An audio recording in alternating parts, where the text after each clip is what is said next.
Bien, señores, muy buenas noches. Gracias por acompañarnos una vez más en esta reunión del taller literario Narradores de Santo Domingo. Esta noche nos sentimos muy honrados de poder contar con la presencia virtual de una querida escritora dominicana radicada en los Estados Unidos, la señora Rina Espaillat.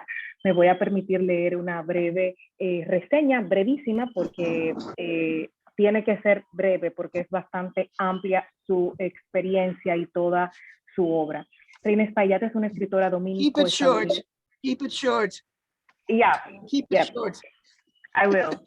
Nacida en la República Dominicana en 1932.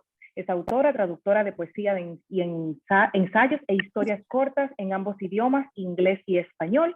Como ustedes saben, su familia se exilió en los Estados Unidos cuando ella tenía 7 años por razones políticas. Luego tuvo la oportunidad de enseñar literatura en diferentes escuelas. Estudió literatura en Hunter College, luego estudió maestría en educación en Queens College, New York. Se especializó en inglés, latín y humanidades. A los 16 años se convirtió en la persona más joven en ser admitida en la Poetry Society of America. Es miembro fundadora, además de diversas organizaciones literarias, así como es autora y traductora de múltiples libros que, bueno, ya yo les mandé el link donde pueden ampliar su experiencia. Muchísimas gracias, Rina, por acompañarnos esta noche y el escenario es, bueno, todo suyo. Muchas gracias, Scarlett. Y yo quiero decirle a todos que las gracias es mía, porque cada vez que voy a mi tierra, sea verdaderamente o sea con fotografías, como es, me siento rica. Todo el mundo sabe las necesidades de las historias, los cuentos. Los cuentos son uno de los géneros más bien queridos del mundo en toda la literatura. Y siempre han habido cuentos, siempre. Probablemente son tan viejos como somos nosotros. Es tan viejos como la raza. Todo el mundo quiere chismear. Y el cuento no es más que un chisme humano. El que inventó el cuento inventó el gusto y el deleite de un buen chisme. Y pónganse a pensar en Homero, uno de los favoritos míos, y que es la Ilíada y la Odisea, si no fuera por los chismes de los reyes y las reinas y las princesas y las diosas y los dioses. Quiere decir que estamos hablando de la historia del ser humano, porque toda la literatura y sobre todo los cuentos y la poesía son la vida nuestra, como un grupo, como una familia entera. ¿Qué necesitan los cuentos? Necesitan primero una trama. Algo tiene que pasar, tiene que haber algún peligro, tiene que haber algún problema que resolver, y si se resuelve o no, eso es el asunto del autor, del cuentista. Tienen que tener escenario. Todo lo que pasa tiene que pasar en algún sitio, en algún tiempo, y eso lo que rodea la acción es el escenario. Y tienen los personajes, que es quizás la cosa más importante que da el cuento, porque se trata de la vida de los humanos. Tiene que haber gente que hacen cosas, que cometen errores, que meten la pata, que son heroicos, que son terribles, y en fin, eso es lo que le encanta a uno del cuento, es que uno va a verse en un espejo muy especial, que es el espejo de la narrativa. Tiene que haber un conflicto y una resolución, pero uno siempre tiene que esperar y esperar hasta que venga. Y lo mismo pasa con el tipo de cuento que yo voy a discutir hoy, que es la fantasía. La fantasía viene en muchas formas. Hay primero los cuentos de hadas. Todo el mundo creció con esos. Todo el mundo conoce los cuentos de hadas. Entonces hay la ciencia ficción que se ha hecho muy, muy popular en años recientes. Y eso es una forma de fantasía, pero es fantasía con tecnología. Y por eso a los varones les encanta. Hay el cuento del fantasma, que aquí se llama Ghost Story, nosotros le llamamos el cuento del fantasma. Y el realismo mágico, que es invento hispano, eso lo inventó Sudamérica y con mucho éxito. Entonces tenemos también el surrealismo, que viene del arte surrealismo de Francia y se ha hecho popular y se parece mucho a la pintura, a los cuadros que pintan. Son cosas incomprensibles, cosas que le hacen a la imaginación una atracción y como una comunilla que uno le da ganas de saber qué es lo que está pasando en este cuadro o en este cuento o en esta pieza musical. Tienen también la alegoría. En la alegoría todo puede hablar, todo puede actuar, todo puede hacer decisiones, aunque sea una piedra, un animal, un hilo, el mar, todo tiene vida en la alegoría y eso es muy viejo, muy viejo. Y entonces hay el cuento didáctico, el cuento de la maestra, el cuento del maestro que dice, esto es lo que consiste en la vida bien vivida. Se debe hacer esto y aquello y aquello. Y eso ha salido de moda como en nuestro tiempo. No es tan popular como era una vez, pero todavía se usa. Y también hay la fábula que a los niños les encanta y que a nosotros todavía nos enseña mucho. Y hay la sátira que depende del humor y que puede ser humor cruel o humor gracioso que hace reír a la gente, pero siempre tiene la risa humana. En cuanto al cuento mío, lo voy a dejar esa discusión hasta después de leerlo, porque yo quisiera que mientras yo leo el cuento, que se titula El hombre que resultó no ser Alistair Cook, entonces vamos a hablar del género que ustedes consideran es ese del cuento y cómo a ustedes les gustaría escribir un cuento igual, no como ese precisamente, pero usando alguna clase de fantasía, alguna clase de surrealismo, algo raro, algo fuera de la vida normal que tenemos, ¿ok? Bueno, voy a empezar a leer y sí. Y quiero invitarles también a pensar en la fantasía como una cosa dentro de la realidad. No se separa de la realidad. Tiene que tener como una cáscara, como un mango. Tiene que tener cáscara de realidad. Y entonces, después de eso, cuando uno ya le ha quitado la cáscara a la fruta, uno se da cuenta de que hay algo pasando que no es normal. Y eso es importante porque así uno invita al lector a entrar al cuento,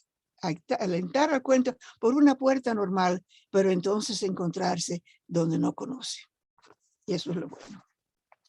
El hombre que resultó no ser Alistair Cook. Una cosa más.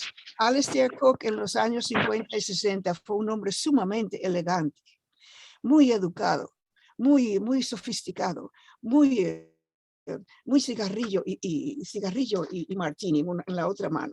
Quiere decir que es un símbolo de un tipo de persona. Hace 3 semanas, después de pasar varios días en busca de una idea narrativa que no lograba atrapar, descarté los magros resultados, subí al aposento y me preparé para dormir. Pero poco antes de las 3 de la mañana, sin haber cerrado los ojos, me levanté a oscuras, di con las pantuflas y mi vieja bata de franela, dejé a mi esposo roncando quedamente y me bajé a la primera planta. Al acercarme a la cocina, vi que la luz estaba encendida y me pareció por el sonido que alguien estaba comiendo bocadillos. ¿Quién es eso? Apaguen los micrófonos, por favor. Apaguen los micrófonos, que es que no veo. Tengo que dejar de compartir para poder ver.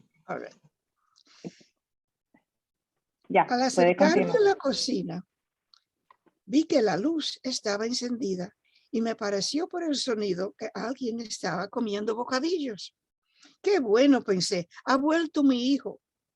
Él había salido de baile con un grupo de amigos y ahora comeremos algo juntos. Pero no eran de mi hijo esas botas de motocicleta, ni esas piernas cruzadas sobre la mesa, ni esos calzones negros y ajustados, ni la chaqueta de cuero negro, ni el pecho musculoso y rojizo que se vislumbraba a través de la cremallera semiabierta de su chaqueta, ni los ojos grises e insolentes que me devolvían la mirada sin pestañear. En el primer instante, por supuesto, me asusté, pero solo un instante. Casi inmediatamente, por medio de uno de los relámpagos de intuición que solo ocurren de noche, identifiqué al visitante. ¿Tú eres mi cuento, no?, le pregunté.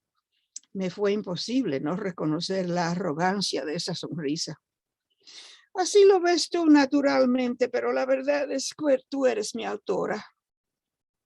Digerí esa respuesta mientras pasaba revista a la condición de la cocina. 4 latas de cerveza, vacías y aplastadas, yacían en una esquina. En la mesa, mi enorme tazón de ensalada griega parecía como si en ella hubiera pastado una manada de bestias salvajes. El piso estaba salpicado de pepitas de aceitunas. ¿Acostumbras a visitar sin invitación a los que duermen en su casa y hacer lo que te da la gana con lo que encuentres de comer?, le pregunté. No, contestó el cuento calmadamente. Me sentí de buen humor y decidí complacerte con la visita. Una pepita me cayó entre los senos con un chapoteo suave y se fue deslizando por mi cuerpo bajo la bata de dormir. Eso se había hecho con intención, lo sabía.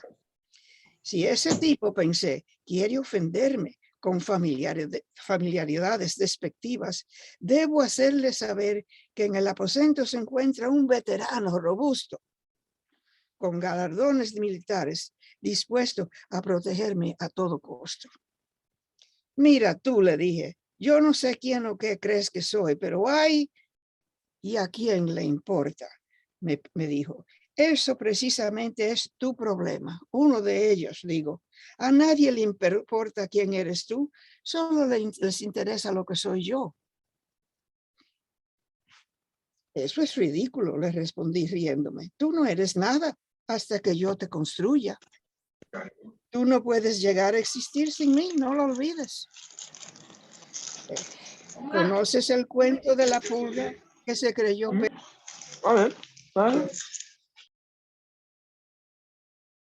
Perdona, Dina, se mutió su micrófono, perdona, que por... Ok. ¿Ahora sí oye? Ahora sí, perdón. Ahora sí, ok. All right, perdón. ¿A dónde voy? Eso es ridículo, le repetí riéndome. Tú no eres nada hasta que yo te construya. Tú no puedes llegar a existir sin mí, no lo olvides. ¿Conoces el cuento de la pulga que se creyó perro? Contestó el cuento y aplastó otra lata de cerveza en una mano rojiza, peluda, que parecía más bien una garra. Tiró con buena puntería y la lata se cayó junto a las otras que ya había en una esquina de la cocina. Estás haciendo un escándalo terrible y probablemente perturbando el sueño de mi esposo, le dije con asperidad, haciendo caso omiso a su ofensiva descripción de la relación entre él mismo y yo. ¿No te importa nada de eso? ¿No te parece más sensato y considerado venir a consultar conmigo de día? ¿Qué más sensato y considerado, ni qué carajo? El cuento se estaba burlando de mí, yo lo vi claro, y ni se molestaba en disimular el desprecio que evidentemente sentía hacia los autores en general y hacia mí en particular. Mira, me dijo, inclinándose hacia mí de repente y dando pinchazos en el aire con un trozo de zanahoria. Yo no he venido para ser sensato y considerado, y mucho menos a consultar. Estoy aquí para convertirme en realidad. Pero no hay prisa. Si no se hace ahora contigo, se hará otro día con otro autor. Yo me le he escapado a muchos y de sitios más impresionantes que este. La cocinita amarilla y acogedora que nos rodeaba de repente lucía menos acogedora y yo misma me sentí inexplicablemente desarrapada. Y eso no lo puedes decir tú si vio el cuento. Tú no te realizas, tú simplemente eres. Ahí termina todo para ti. Pero me gusta ser, le dije, porque siendo uno es lo que se llama una realidad. Nada de eso. Fíjate en Homero. ¿Te parece Homero una realidad tal como Ulises o la princesa Nausicaa? ¿Quién carajo fue o fueron Homero? Después de todo, no se sabe, pero a pesar de todos los siglos que han pasado, todavía se sabe lo que estaba pensando Nausicaa cuando se durmió en la playa donde había ido a parar el náufrago Ulises y lo que sintió esa joven cuando lo descubrió desnudo y hambriento. Ella sí que fue, no, ella es una realidad. Ella sigue realizándose, mientras que tú lo único que haces es ser, es decir, morir, como todos los pendejos lectores, siglo tras siglo, que contemplan los pensamientos de Nausicaa y se imaginan ser realidades contemplando ficciones. Tú eres la ficción, cariño. Yo no soy ninguna ficción, le grité. Yo tengo libreta de banco y tarjeta de crédito. Mi cepillo de dientes está en el cuarto de baño y tengo el calendario llenito de citas. El cuento se echó hacia atrás y movió la cabeza lentamente, cerró los ojos y sentí que estaba a punto de perder su poco interés en mí. De repente me pareció imprescindible sostener la conversación. Bueno, le confesé, comprendo lo que me quieres decir y no te equivocas del todo, pero hay que admitir que yo existo para servir ay, no lo digas, suspiró el cuento, no digas que eres el instrumento necesario, como si fueras una especie de tuba literaria o semejante pendejada. Eso mismo iba pensando decir, pero me apresuré a negarlo. Lo que no se puede negar, seguí tratando desesperadamente de salvar alguna migaja de mi autoestima, es que aunque los personajes, es cierto, tienen su realidad innata, la trama por lo menos depende de nosotros, los autores. Errada otra vez, dijo el cuento. Mira a ver si puedes, por ejemplo, cambiarle el destino a Artemio Cruz. Obliga al cuento a tomar otro camino y verás lo que pasa. El cuento no se lo traga, te escupirá encima los errores porque el cuento sabe más que tú. Y me cayó en el vientre una pepita de aceituna. Me sentí ultrajada y furiosa. Entre los dientes murmuré, qué conversación más absurda. ¿Por qué sigo perdiendo el tiempo defendiéndome? Di lo que digas, yo por lo menos he logrado producir cambios en el mundo y descendientes. Tan pronto pronuncié aquellas palabras, por supuesto, reconocí mi error. El cuento me contemplaba fríamente y comprendí que él comprendía que yo comprendía.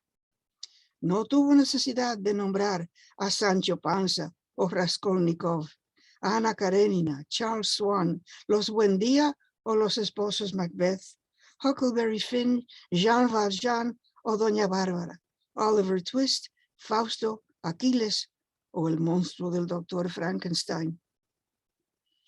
En su mirada muda leí con perfecta claridad lo mezquino que sería mi impacto en el mundo y lo insignificante que resultaría el número de mis descendientes. El cuento dio una ojeada lenta y aburrida por toda la cocina. Se había cansado de la visita.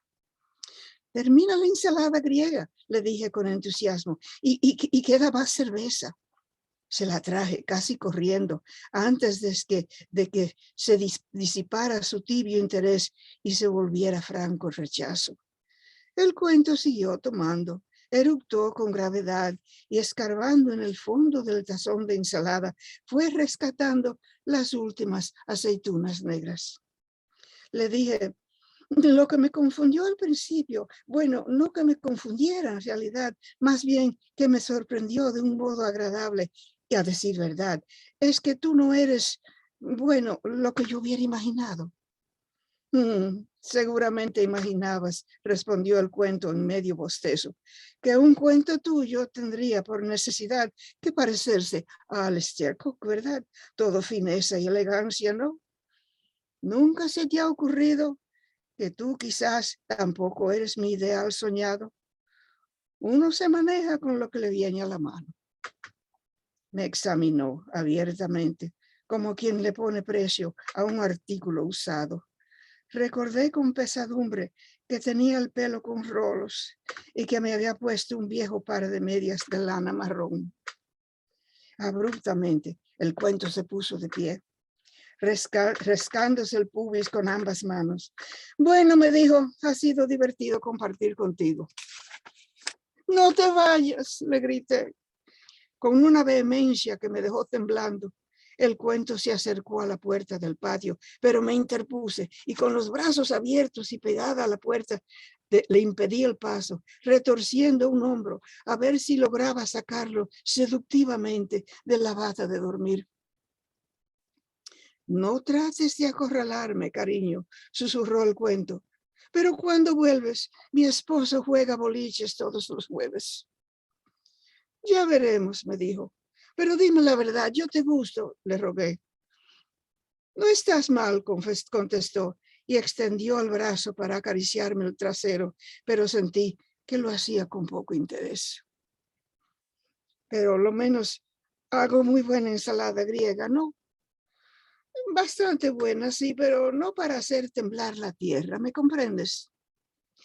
Estaba dispuesta a seguir humillándome, pero el clic de una llave abriendo la puerta de entrada me distrajo y eso le dio al visitante la oportunidad de escaparse.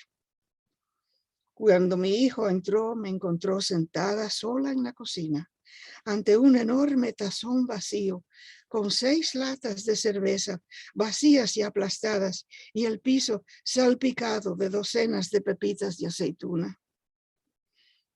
Mi hijo me observó un largo rato. Mamá, me dijo, ¿estás bien? Claro que estoy perfectamente bien, le contesté, con lo que yo quise sonara como dignidad. Le pasé la esponja a la mesa, barrí con prisa y me fui a acostar. Al día siguiente, mi hijo y mi esposo hablaron entre sí por mucho tiempo, pero callaron cuando me les acerqué.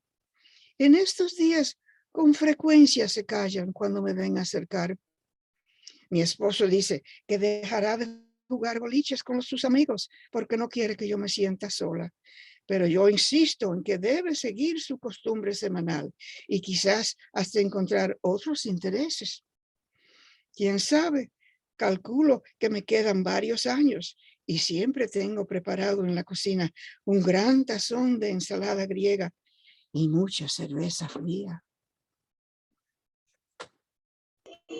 Excelente. Lo gocé por lo menos. Qué bien, genial. Perdonen las malas palabras, pero no son mías, eso fue del cuento. Es el personaje, es el personaje. Ese es un cuento muy vulgar, pero no yo no tengo nada que ver con eso. Ay, por favor, no le manden los míos, ese está vulgar. Lo de Niurka no puede leerlo, ¿no? Ni los Bueno, míos tampoco. O uno mío. Bueno, yo lo que quiero preguntarles a todos, si tienen paciencia conmigo todavía, es ¿cuál es la meta de este cuento? ¿Por qué se escribió este cuento? A ver, yo pienso, bueno, primero, el cuento es genial, realmente el hecho de que de ese diálogo, de esa corporización del cuento, de poder entablar ese diálogo con el cuento de la que se es autor o de la que se está en el proceso, resulta súper interesante. Para mí, quizás, pensando un poco en el final, había quizás mucha cerveza, a lo mejor, puede ser eso una alternativa de entablar esa conversación después de varias cervezas, quizás surge ese diálogo. Todo O es en posible. efecto, es ese cuestionamiento de la autora respecto de su propia obra y es quizás un diálogo con ella misma y cuestionándose quizás su autoría o su idea inicial para desarrollar esa historia. Pienso que puede andar por ahí, pero definitivamente que es genial, muy bien desarrollado, mantiene mucho el interés y todos esos símiles que se implementan realmente mantienen mucho la atención y de verdad resulta genial. Gracias. A mi modo de ver. Voy a decir algo también. Y cómo no. Y Eh, yo Hay- cuando se pueda. Hay El varias texto- manos, no se hay varias, pueda. Gracias, Evelyn. Levanten las texto- manos. el exacto, texto. levanten las manos porque hay muchas manos levantadas, Rina. Okay. Sí, el texto para mí es Yo no sé quién genial. habla. Yo no sé quién Vic- habla. Le Víctor. habla, Gracias. Víctor Escarramán le habla. Ajá. Para mí el texto es genial en su construcción.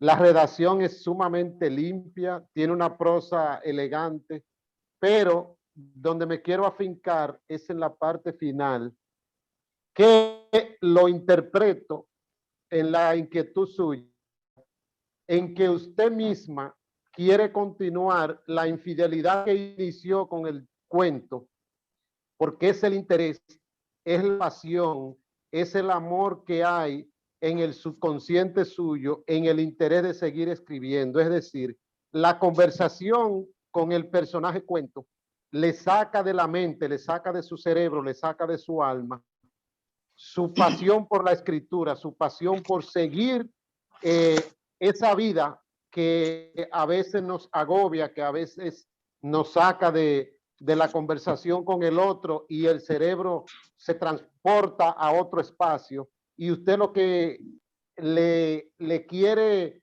mantener, no quiere que el cuento, el personaje salga de su cocina, de su casa, quiere seguir que él siga tomando su cerveza y usted recibiendo las palmaditas, si no se la dio, si se la dio, porque esa es la vida suya. Así es que lo interpreto.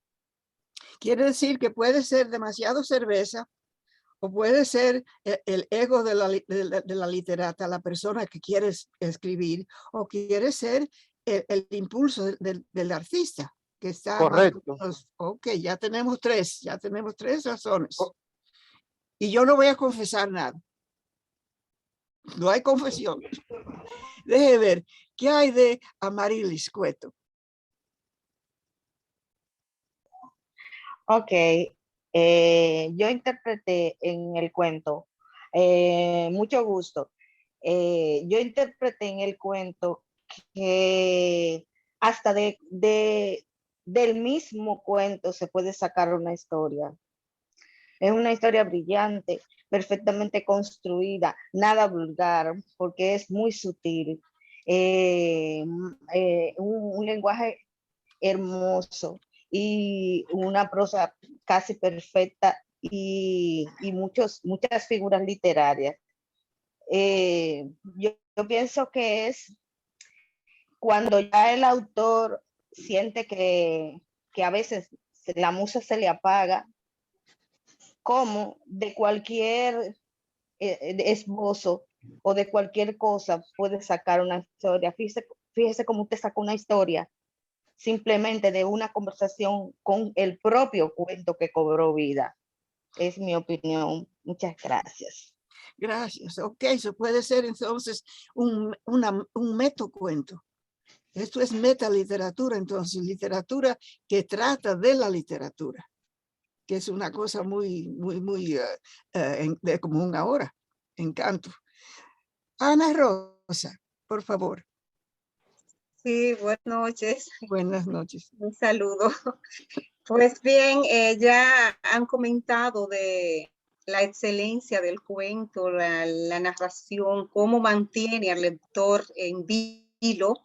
Uno quiere seguir escuchando, pero veo aquí la alegoría donde todo puede tomar vida, como aclaraba usted misma hace un momento.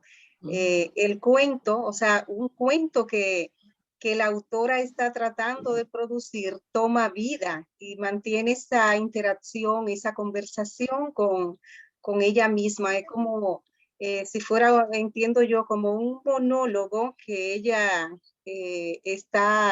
tiene como esa forma de querer escribir, como decía Scraman. De querer escribir. Deseo, sí, ese deseo por la literatura, ese deseo de querer escribir, de no terminar. Inclusive quiere que el esposo continúe en sus actividades para ella poder centrarse en lo que le gusta, que es la literatura. Peligroso. Sí, o sea, eso es lo muy importante en ese aspecto, porque uno ama tanto la literatura cuando uno se centra en ella, que se olvida de todo. O sea, solamente se centra en eso.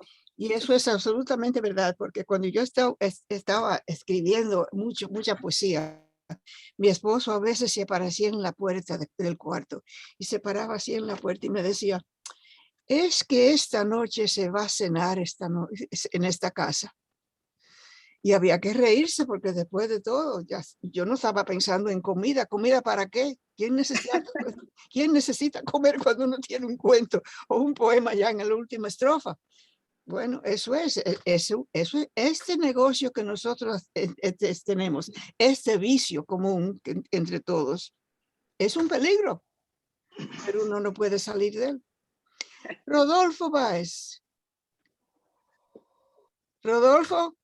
Hola, doña Rina. Un placer para mí.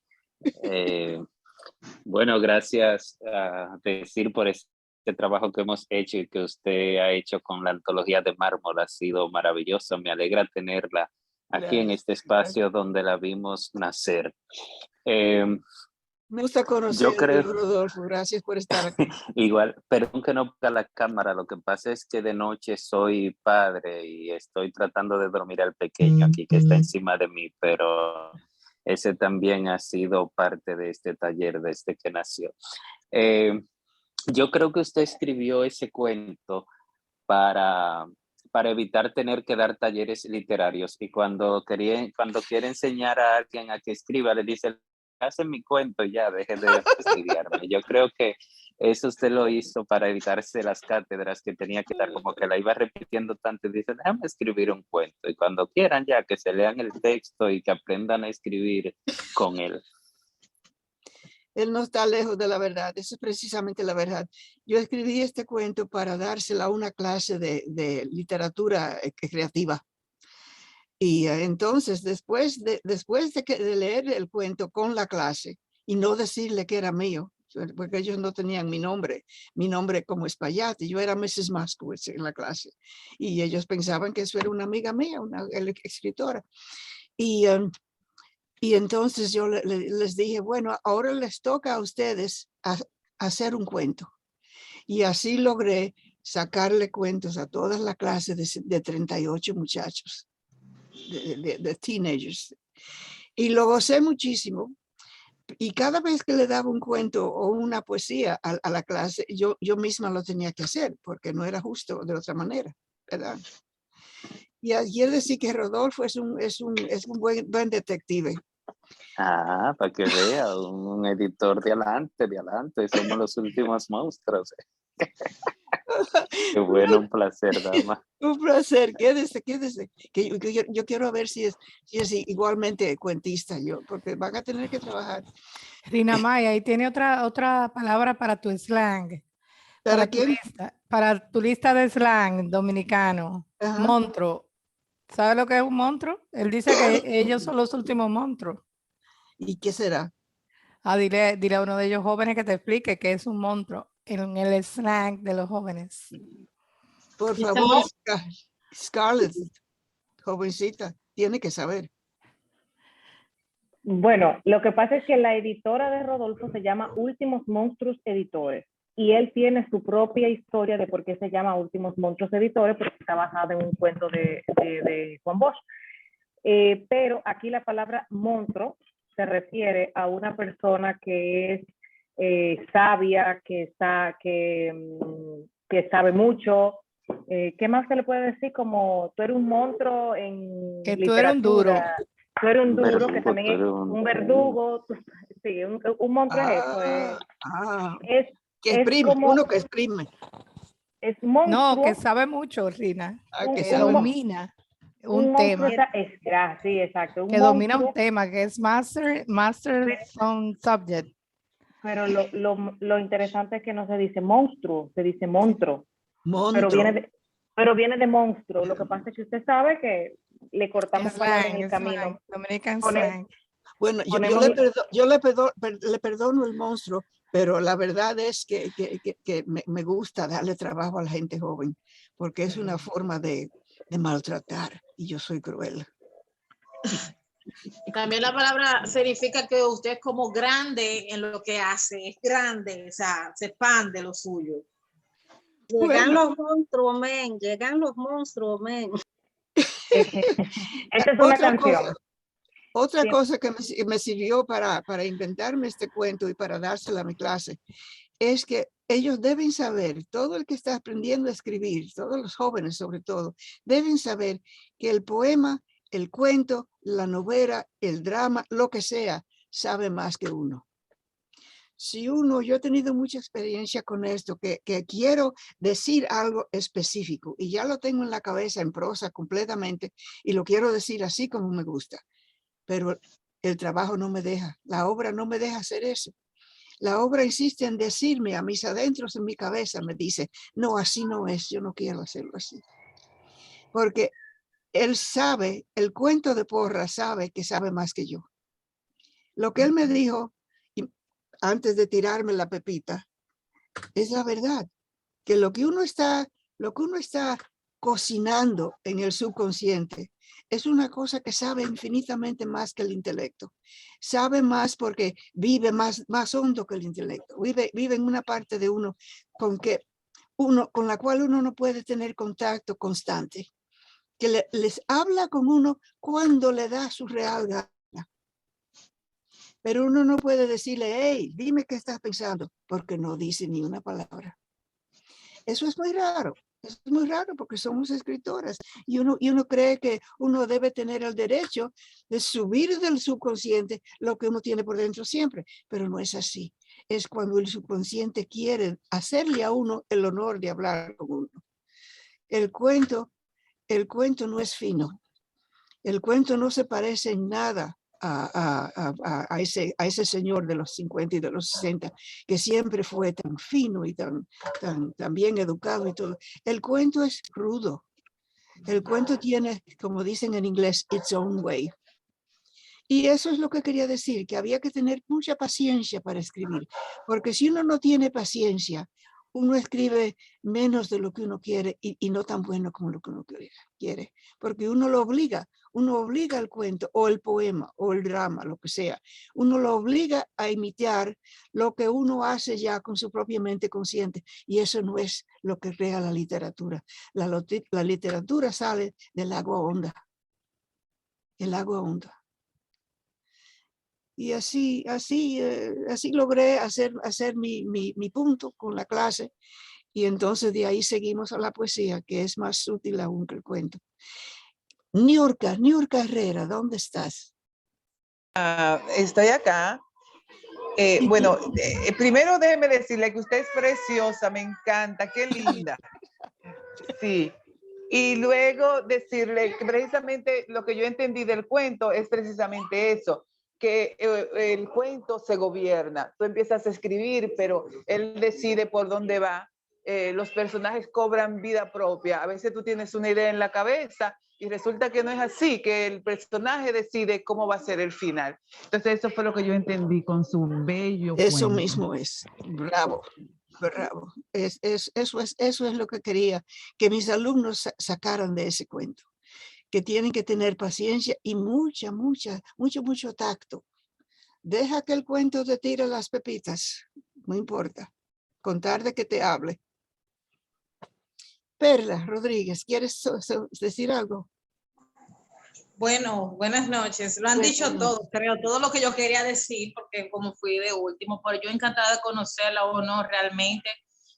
Felicitarla por su trayectoria y también, qué sé yo, un honor también para mí y es una bendición que usted cuente todavía con todo su cerebro y su lucidez para hablar con nosotros y hacernos estas consideraciones tan hermosas que la cual todos nos identificamos.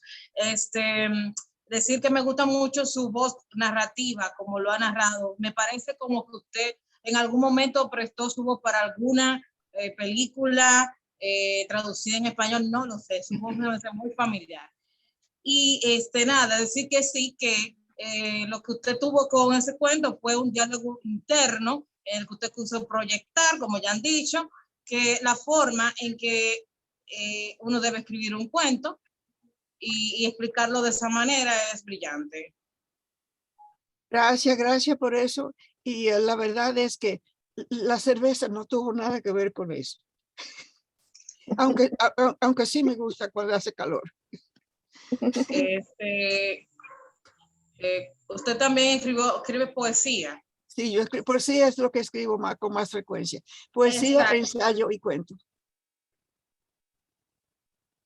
No se oye. No la oigo. Ok, en mi caso yo escribo poesía y ensayos académicos, pero más poesía por la mera musa de hacerlo, por la mera deseo de hacerlo. A veces sí voy caminando y me habla de repente y en el cerebro, o sea, una voz me dice, mira, esta cosa, como que algo viene y te habla, o sea, eso es de locos. Sí, sí. Es una voz interna, no precisamente sonido, sino, yo no sé cómo decirlo, yo no sé lo que es, pero sé que es más lejos que yo, está más lejos que yo. Elena Ramos.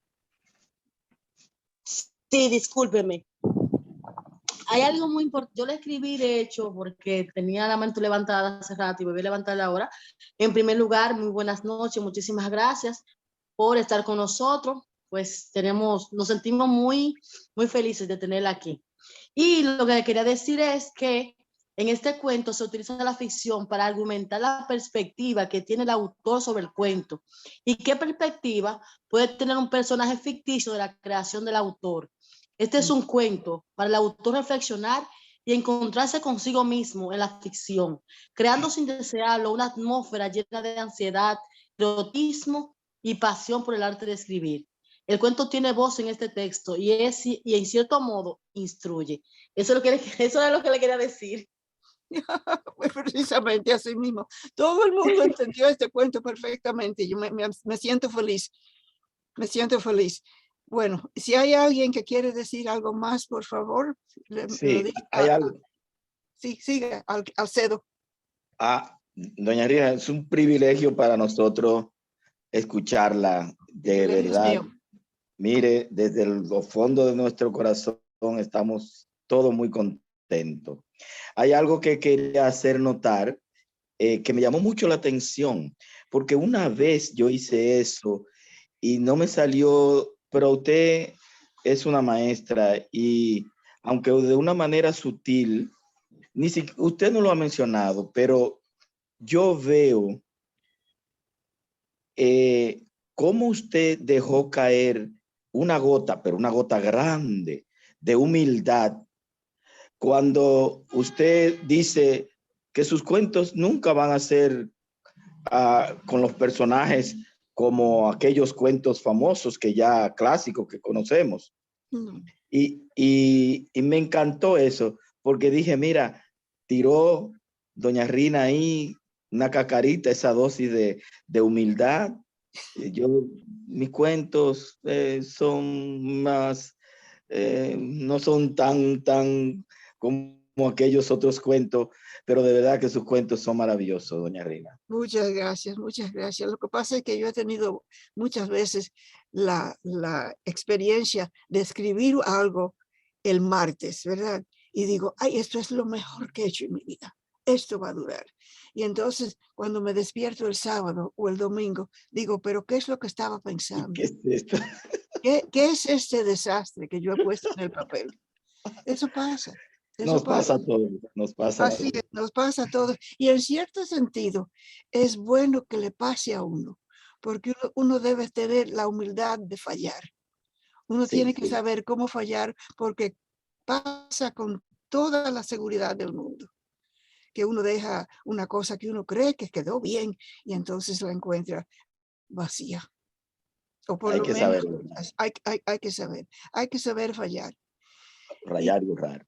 Así es. Y si uno es maestro, ¿cuántos de ustedes son maestros? Déjeme ver. Casi todos somos Casi maestros. seguro, es una Casi cosa. todo. Hay muchos maestros. Maestros casi todos, así lo veo. Sí, yo soy maestra, todos son maestros casi aquí, todos. Y eso es importante para nuestros alumnos también. El maestro tiene que demostrar que sabe fallar, porque eso le da al estudiante el derecho de fallar. Y así no tiene la tendencia a botar todo y decir, bueno, yo voy a ser médico o yo voy a hacer lo que sea. Si tiene el talento y si tiene el deseo de escribir, uno debe permitirle el derecho de fallar de vez en cuando para que siga buscando su cuento, para que siga haciendo ensalada griega y cerveza fría.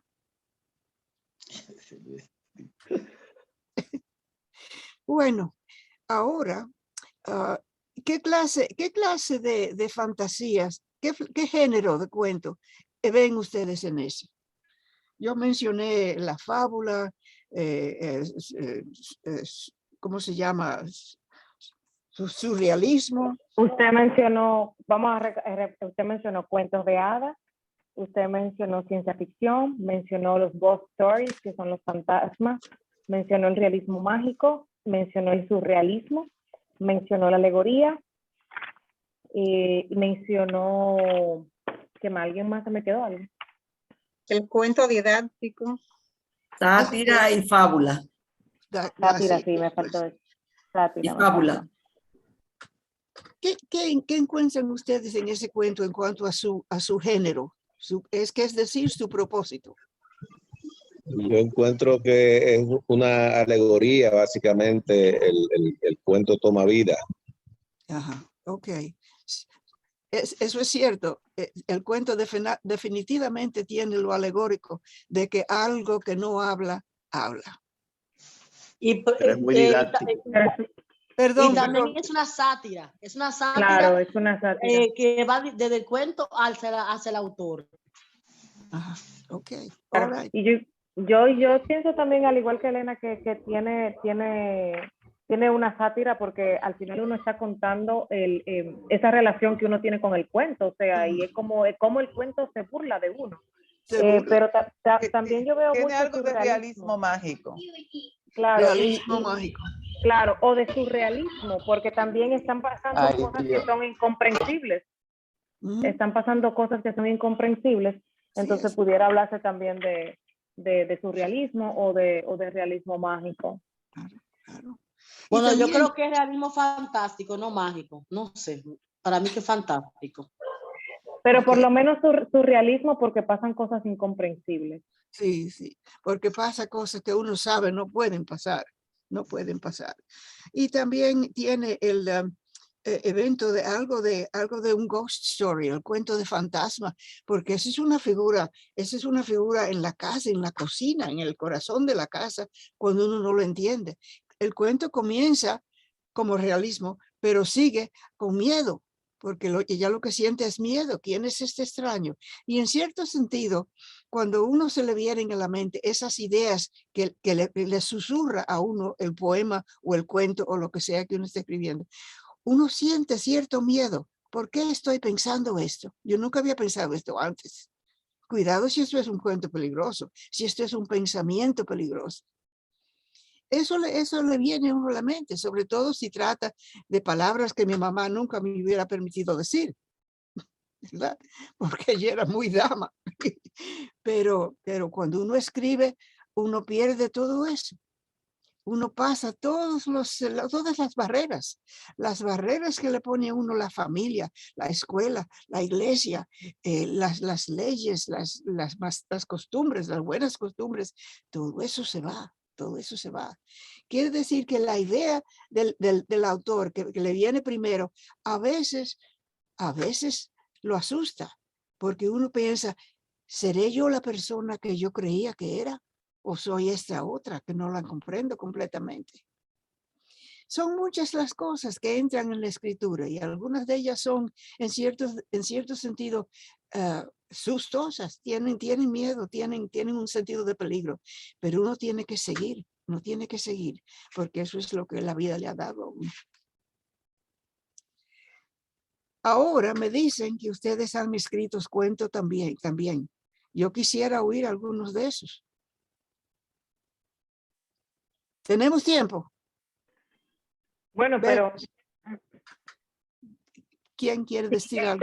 Tenemos algunos cuentos, pero no sé si lo vamos a dejar para la reunión que usted dijo que los iba a comentar, o no sé si quiere leerlo ahora también. Evelyn tiene la mano levantada. ¿Quién tiene la mano? Evelyn, por favor.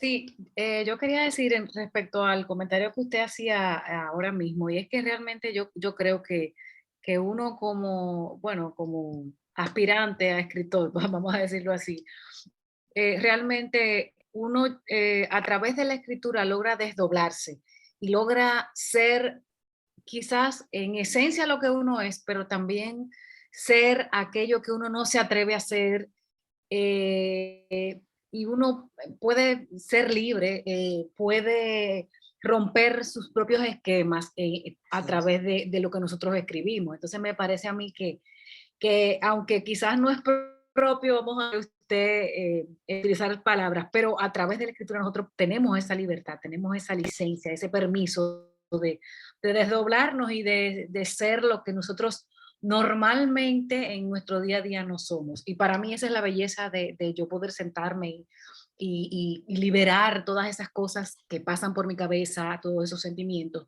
porque es la forma en la que me puedo expresar. Aunque no necesariamente refleje al 100%, aunque siempre que alguien nos lee, siempre está buscándonos en lo que escribimos, pero no necesariamente tenemos siempre que mostrarnos a nosotros mismos. Podemos mostrar muchas otras cosas, claro y no siempre tenemos que identificar exactamente qué es a lo que estamos viviendo. Por eso para mí esa es la magia y la belleza de la escritura. Una de ellas.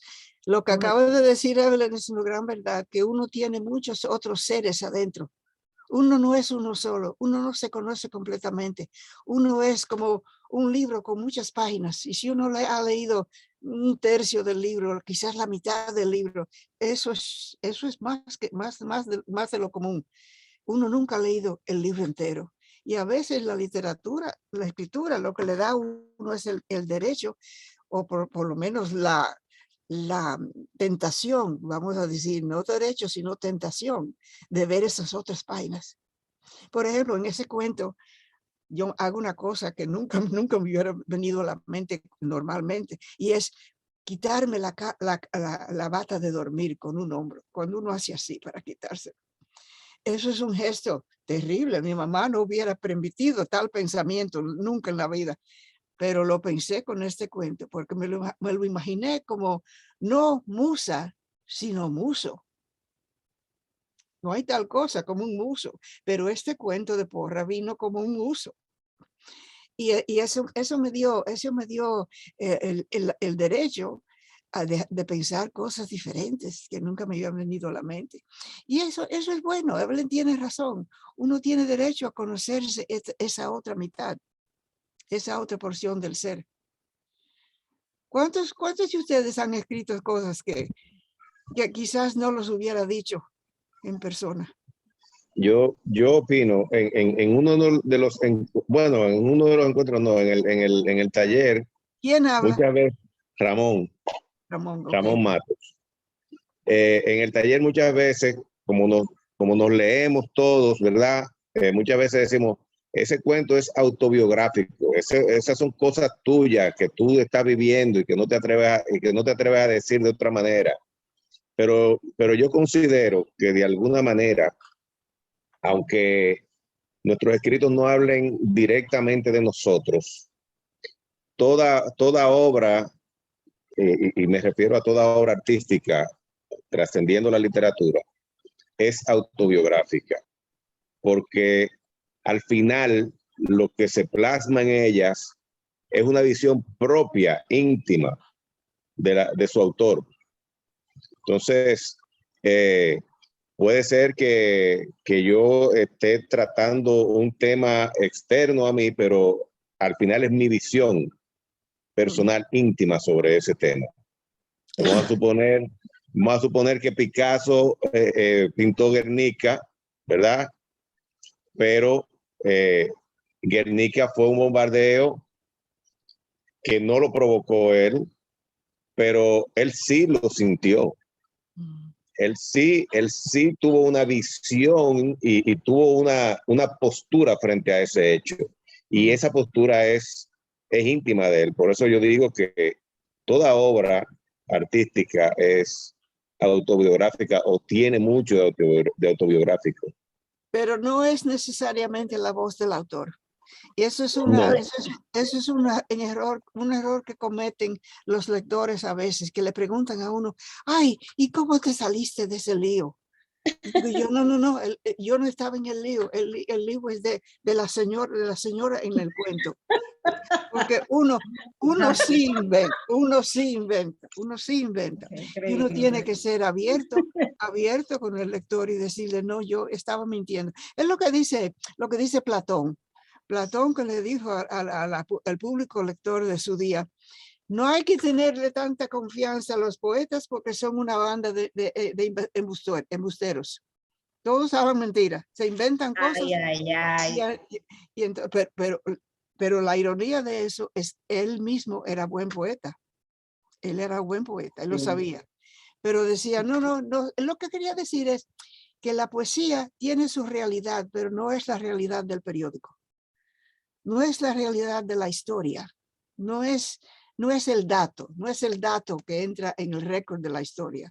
Es una realidad que el poeta entiende en su mente porque va más hondo de lo que está pasando alrededor de él. Es el subconsciente.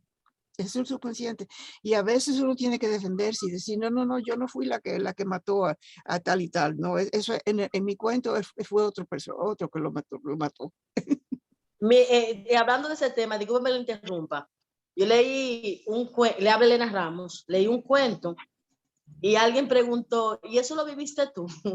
El cuento es precisamente de un trío, donde un joven vive con una mujer y con un hombre. Entonces, yo lo que creo es que nosotros, los escritores, tomamos el cúmulo de experiencia a nuestro favor y jugamos con el lenguaje, ¿verdad? Que vamos adquiriendo, con el registro mental que vamos acumulando, porque no es solamente vivir una experiencia, o sea, sentirla, sino también, me explico, ver películas, leer los libros y los distintos universos a los que uno se expone. Son los que les permiten a uno mostrar cosas que de algún modo los lectores pueden pensar que uno lo ha vivido, pero ya se sabe y que es verdad que uno deja las huellas en los textos, porque son seres humanos lo que estamos pensando dentro de personajes con rasgos de características de entes que existen ahora. ¿Hasta qué punto podemos plasmar esas existencias? Yo creo que hay una barrera cuando entramos en el surrealismo, porque ya no es el mundo real per se, sino el mundo de los sueños en lo que nos metemos. Entonces yo creo que sí, que no hay que defender al autor, ¿verdad? Y el escritor, bueno, yo escribí eso, pero el personaje mató a fulano, no fui yo que lo maté. Lea, interpreta el texto y él le dará otras voces. That's right. Hay un cuento en inglés de Robert Browning que se llama My Last Duchess. Y es de un señor, un duque, un duque que manda a un mensajero de él a otro país a buscarse una novia, porque ha oído que es una princesa muy bonita, que es joven, que En fin, él quiere casarse con esa muchacha, aunque no la conoce, porque ella es real, de sangre real como él. Y vuelve el sirviente que hay, el mensajero que ha mandado. Y él le dice, bueno, ¿qué hay? Y el mensajero le habla de la princesa, pero entonces él dice, ¿y quién es ese retrato que está ahí en la pared suya, el señor duque? Y dice, el duque, esa es mi última esposa. Y yo la mandé a matar porque ella se sonreía con todo el mundo. Y eso no puede ser. Una persona de mi alteza, de mi importancia, de mi lugar social en el mundo, él no puede tener una esposa que se sonríe con todo el mundo, aunque sea inocente. Y entonces el escritor, uno piensa, pero ¿por qué escribe una cosa así? Todo el mundo se va a creer que él está de acuerdo con eso, que eso es lo que él considera moral. Pero uno tiene que tener también el derecho de escribir sobre la gente que uno no quiere, que la gente que uno no admira. Uno tiene que saber escribir del otro lado, de la gente que no se parece a uno y que uno no quiere parecerse a ellos. Eso es una clase de escritura que también es cuento, pero a veces es un poema y es una forma de poema exquisita. Y se llama, ¿cómo es que se llama? Yo no sé qué en inglés. Anyway, en inglés es dramatic dialogue, dramatic monologue. Diálogo. No, Dramático, monólogo dramático. Monólogo dramático. ¿Y ese es como se llama en español también? No, se llama diálogo interno. Diálogo interno. Pero cuando uno El lo monólogo escribe, interior, sí. monólogo interior, pero cuando uno lo escribe y está hablando con otro, es un monólogo dramático, porque uno está como en el stage y diciéndolo todo eso. Y esas cosas son magníficas porque se puede hacer de todo con eso. Se puede escribir sobre la política, sobre la moralidad, sobre la religión, todo el mundo, porque uno no es responsable. Uno está como oyendo fuera de la puerta. Uno está oyendo a alguien que está diciendo algo que uno mismo no diría, pero uno lo escribe y no tiene que ser responsable de eso. Y eso es bueno para el lector, porque el lector entonces no tiene la guía del autor que le está diciendo por detrás de la puerta, esto no sirve, este hombre es malísimo. Él tiene que juzgar por sí mismo y tiene que pensar mucho. Eso es magnífico para una clase, porque se puede discutir después, ¿por qué lo hizo? Lo hubieras hecho tú. En fin, es una lectura muy buena. Eso es muy común ahora, the dramatic monologue. Yo tomé un curso en eso y me encantó, porque lo libera a uno. Yo me volví, ¿cómo se llama? Trump.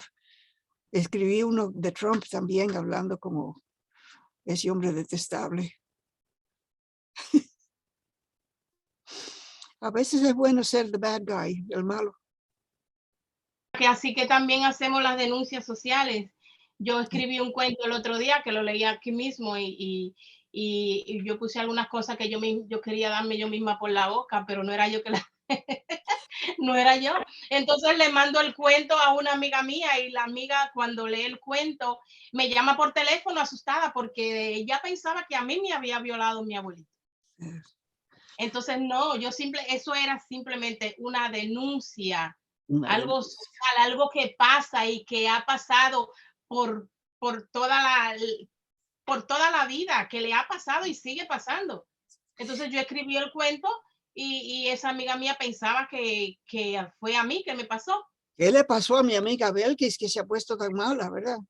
Oye, se lo mandé a ella porque cuando te lo envié a ti, pues se fue para el junk. Ah, ese fue el que yo no vi.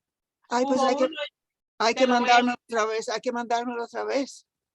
A mí me encantan esos, me gustan mucho los monólogos dramáticos. Y eso es bueno enseñárselo a los estudiantes, buenísimo, porque les da también un impulso a la imaginación.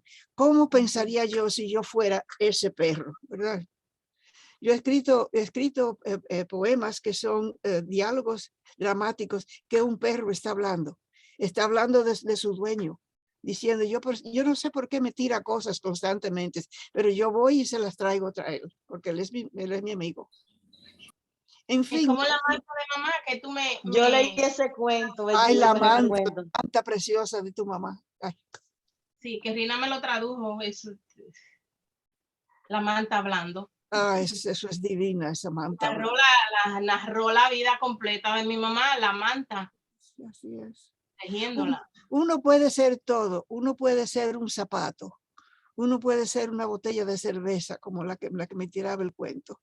Uno puede ser todo lo que uno se imagina con una voz. Eso es parte también de la escritura fantástica, de la fantasía. Pero con eso se puede decir mucho. Imagínense lo que sería hablar de ¿cuál es el animal que está, uno de los animales que está desapareciendo del mundo? Hablar como el único X que queda. Tuve una familia, tuve mis cachorros, pero ya no encuentro nada que se parezca a mí en la tierra. Imagínense ese cuento. Eso tiene que ser poderoso. Y uno puede ser también un hombre que está practicando para ser dictador. Eso es una buena manera de ilustrar lo que uno no le gusta. Yo iba caminando hoy, Irina, y vi un zapato y una media separada del zapato. Ay. Entonces yo me imaginé, ¿qué habrá pasado? A una persona le quitaron este zapato y por allá está la media y aquí está el zapato. ¿Qué pasó con la persona? Entonces, tuve la intención de sacar una foto porque ahí está un cuento. Eso es un cuento.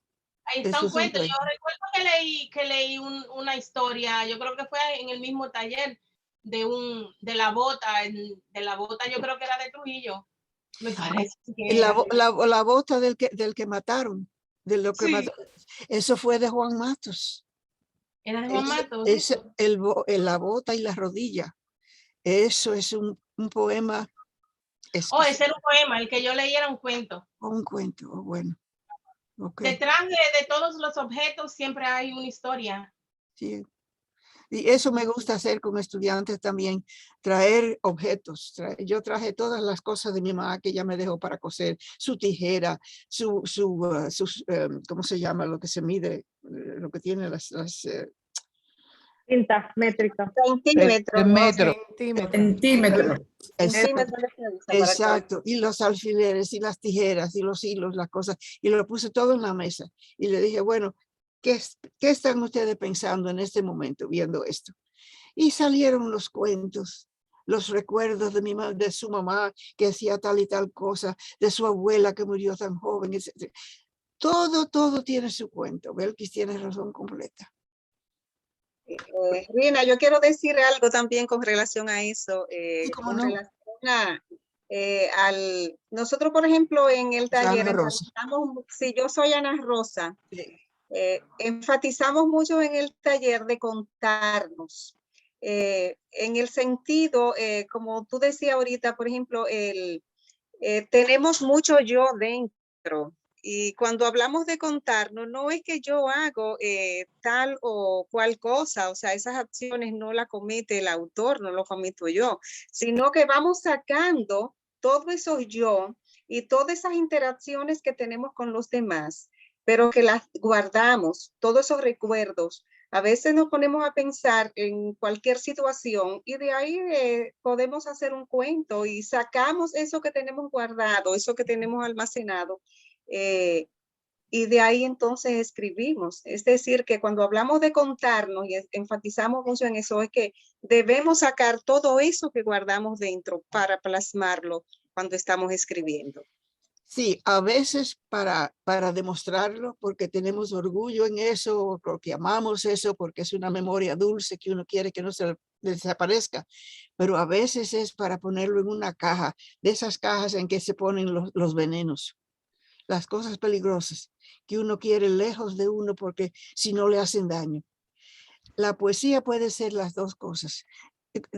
Después del exilio de mis padres, que dejé 4 familias enteras en la República Dominicana, y sabía que mucha de esa gente más nunca la iba a ver otra vez. Me vine a este país y encontré una soledad inmensa. Y si no hubiera sido por la poesía, yo no sé lo que hubiera hecho. Porque en la poesía, como en una de esas cajas para los venenos, escondí todo eso, lo metí ahí. Martillo, martillo, martillo. Te guardo. Y no es que uno sale de eso, sino que uno lo pone donde uno lo protege, porque la forma de la poesía, la forma del cuento, la forma de todo arte, sea pintura, sea escultura, lo que sea, la forma en sí es como una caja que guarda todo. Y uno puede protegerse así, y uno puede sobrevivir casi todo. Eso es así. Pero también es caja para guardar las cosas que uno ama. Y yo he hecho las dos cosas, el amor y el miedo también. Y cuando uno saca de dentro esto que le hace daño, que lleva, pues se siente liberado. O sea, y cuando nosotros sacamos y llevamos a la luz por medio de la escritura, eso que nos agobia, pues sentimos un alivio. Sí, no porque así ha cambiado la realidad, porque la poesía no cambia nada. Lo que sí ha cambiado es uno mismo. Uno, como decía, yo no sé por qué, pero se ha hecho más fuerte. Uno se ha dado una fuerza especial, una fuerza nueva que no tenía antes. Es como si uno pudiera decirle a la vida, sí, yo sé que tú mandas, yo no mando, tú mandas. Y tú haces lo que te da la gana conmigo. Pero yo sé hacer una cosa bonita con lo feo que me diste. Y eso le da a uno una fuerza nueva. Y por eso me gusta ver que la gente joven escribe. Y no quiero quitarle la ilusión de tener ese poder sobre la vida. Qué hermoso. A mí me gustaría decir algo. ¿Quién habla? Buenas, habla Mildred Rodríguez. La que está con mi amigo, con mi amigo García Lorca. Sí, había bajado la mano para opinar del cuento, porque lo que sentí en el cuento fue distinto a lo que se comentó. Pero me gustaría decirle que, bueno, utilizo a veces varias técnicas, a veces desde el subconsciente. Me levanto así, soñolienta, y empiezo a escribir los miedos y todos los temores. Y también a veces me pregunto qué estará diciendo ese animalito que está en extinción. Y también sobre el animalito, ¿cuál? Dígame. ¿Ese animalito cuál? La ballena, por ejemplo. Si tengo un cuento, como usted quería saber, si alguien quería leerle un cuento, me gustaría leerle un micro, que es bastante corto, que es sobre ya los chicos lo conocen, es el nombre del libro que publiqué, que me publicó Rodolfo, que se llama Llanto Azul. Entonces, se lo voy a leer. Mamá, mamá, ¿qué pasa? Vas deprisa. No contesta, solo lo hace de vez en cuando. Voltea la cabeza y mueve sus aletas gigantes. Llevamos un día completo nadando, pegados al monstruo de acero, a la gran casa de hombrecitos. Las cadenas, los cables, los ruidos y el humo. Mamá no me contesta. No entiendo cómo puede nadar con los ojos semiderruidos. Ahora que por fin se detiene el baúl de metal, descansa. Su rostro cabizbajo se torna rojo y sus ojos se cierran aún más. Le hablo, no contesta. Sus aletas no se mueven. Una cadena recorre su vientre donde mi hermanito se mueve. Mamá, mamá, ¿Qué pasa? ¿Por qué nos alejamos de los plantones y algas? Tengo hambre y creo que el bebé también. Un gran ruido trilla las aguas. Una gran nube de espuma se levanta. No logro ver nada. Me aterroriza. El monstruo despierta y mamá se pierde entre la espuma. Oscuridad. Su silencio es un lamento. Mamá y el bebé no están. Continúo nadando cerca de la casa de acero en espera de algún hombrecito para preguntar por mi mamá. Eso es precioso y parte del alma. Eso parte del alma y está precioso.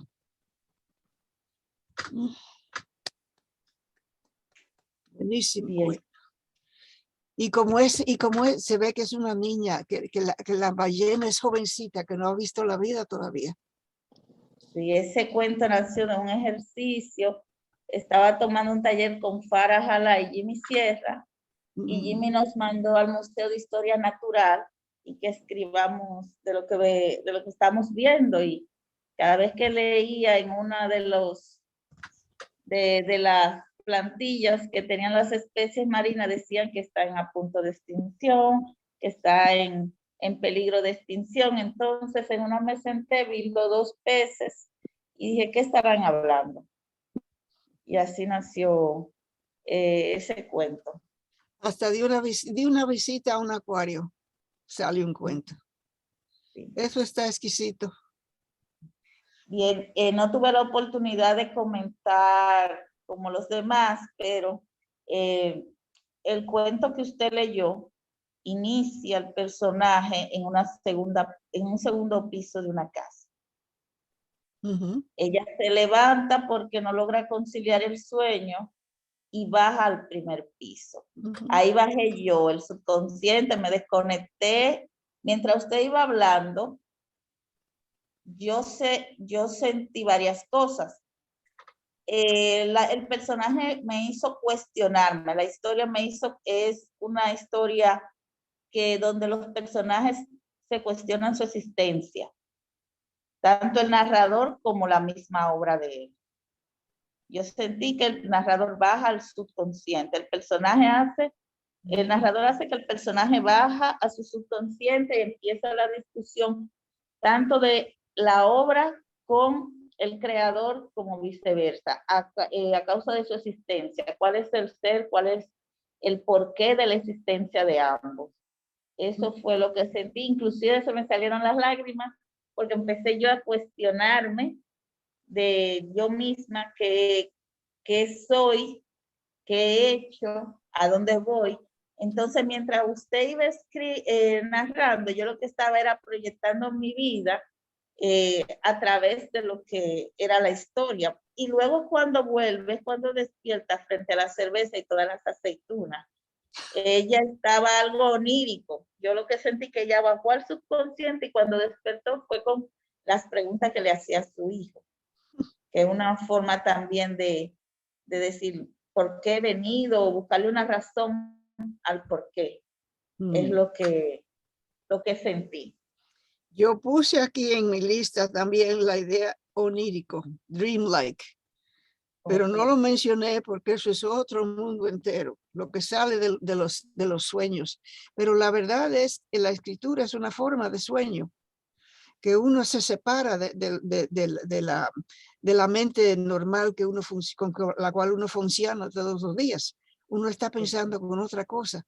Pero ese cuento suyo me encantó, y todo lo que dice del subconsciente es así, me suena a verdad, me suena a verdad. Mildred, yo quisiera ver algún cuento suyo. Yo tengo un libro, se lo haré llegar en digital si me deja el correo con sí, cómo no. Sí, mande, el libro donde esté ese cuento y otros más, que algunos, hay un cuento ahí que es de un gato que me ha hecho pasar vergüenza porque es un gato que se convierte en hombre y el gatito me ha dado muchos problemas y la gente cree que es que la que escribe, porque el gato se convierte en hombre y viola al personaje. Entonces todo el mundo, he tenido problemas en el trabajo porque ya vendí el libro y me dio deseo de recogerlo y devolverle a todo el mundo su dinero. Pero no lea El Gato. Yo voy a leer El Gato inmediatamente, se va a hacer el primero. Pero el problema es que el resto del mundo es cuerdo. No son como nosotros que somos medio mefú, porque hay que ser un poco mefú para ser poeta. Eso es la realidad. Hay que tener una cuerdita que no está como en los otros. Hay algo diferente. Lo dijo mi amigo Shakespeare. Dice, the lunatic, the lover, and the poet are of imagination all compact. El lunático, el amante y el poeta, todos están mefú. Y eso es nuestro privilegio. Sí, yo quisiera ver su cuento. Mándemelo, por favor, por email. Okay. Y ya que están hablando de cuentos, aprovechar para mencionarle que esta es la última edición de los cuentos del taller literario. Hicimos un libro que publicamos recientemente en la Feria del Libro. Es una colección de cuentos. ¿De todos ustedes? De 28 autores del taller que están acá. Ese también se lo vamos a hacer llegar a través de Belkis, supongo, que es nuestra conexión con usted allá. Yo vengo en agosto. Me encanta la idea. Y yo le voy a dar a Belkis cuando la próxima vez que le vea, o se lo mando a su dirección, una antología que mi grupo hace también de nosotros, que se llama The Powwow River Poets, los poetas del río Powwow. Y es en inglés, pero yo sé que ustedes machucan el inglés también y algunos probablemente son completamente bilingües. We do. Yeah, you do. I'm sure you do. One of the things that I love doing is getting the two groups together. We've had several readings in common together, and I'm trying to pull the two languages together. That would be fantastic. Yo le puedo traer el libro, Rina, a Scarlett. Oh, good. Okay. Entonces, te voy a dar el libro para este grupo que es la antología nuestra. Muy bien. Yo le voy a enviar el mío en digital y en físico con Belkis también. Se lo voy a mandar en físico. Rina, maestra, yo no quiero que esta reunión pase sin decirle que usted es una mujer encantadora. Yo estoy fascinada con su reunión. Es que la poesía es de verdad, gracias por permitirnos tenerla. Gracias. Ay, Dios mío, los quiero a todos ustedes ya, aunque sean fotos, pero sé que sí, yo siento a las personas debajo de la foto. Y me gusta mucho hablar con la gente que ama lo que yo amo. Buena suerte a todos. Ojalá. Bendiciones, que yo no he participado, pero bendiciones, encantadísimo de conocerla, de oír su cuento que ha sido magistral y verdaderamente una bendición verla a su edad, lo muchachita que se ve y esa voz tan maravillosa que tiene para contar. Así ha sido. Gracias. Bueno, en mi caso, míreme para que me vea porque estaba oculta. Estoy aquí ya. Elena, déjame saludar a Rina May. Ustedes no saben que ella es Rina May. Ah, es Elena Ramos. Ya lo dijeron por aquí. Ya lo dijeron, hay que yo entre tarde. Es la mamá de todo, ella es la mamá de todos nosotros. Mire, Rina, ahí le está saludando la maestra Luisa Navarro. ¿Dónde está? Que no la ve. Ahí está. Mucho gusto conocerla, Luisa. Hola, doña Rina. Le estoy diciendo al grupo. Pero yo no soy doña nada, yo me llamo Rina. Usted doña Rina. No, a usted no le gusta que le digan maestra, a ella tampoco le gusta que le digan doña Rina. No, es con todo respeto, que ella lo merece. Una de las cosas que me han dicho algunos amigos es que doña Rina ha sido un gran apoyo para muchos escritores dominicanos de la diáspora, tanto en la narrativa como en la poesía, y que le tienen un tremendo aprecio. Entonces no nos queda más remedio a nosotros que sumar a doña Rina al taller de narradores literarios de Santo Domingo y que también sea nuestra MAI. Entonces, esa moción está aprobada a unanimidad. Usted va a ser, usted es primero una miembro ad vitam del taller, pero ahora la vamos a nombrar también madrina del taller. Entonces ya usted sabe que tiene que adoptarnos. Gracias. Tiene que adoptarnos a todos aquí. Adoptados todito inmediatamente. Nos ponen el testamento, por favor. Lo que eso va a hacer es que voy a seguir escribiendo cuentos. Yo no sé Eso es qué es maravilloso. lo que me va a esperar en la cocina esta noche, yo no sé, pero algo habrá. La dijo cerveza ya. para que la aplaste cuando No, termine de no. tomarla. Miren, esa frase de doña Rina yo la anoté aquí. ¿Quién necesita comer cuando se está terminando un cuento? Así que anótenla por ahí, que no necesitamos comida si estamos escribiendo. Doña Rina, no sé si usted quiere abordar algo. Le voy a comentar a las que enviaron cuentos y también a las que quieran animarse. Rina nos ha dicho antes de iniciar la reunión que ella estaría encantadísima de leerles con detenimiento a los que han enviado sus textos para que después podamos tener incluso otra reunión en la cual podamos leer y discutir sus comentarios. ¿Cómo no?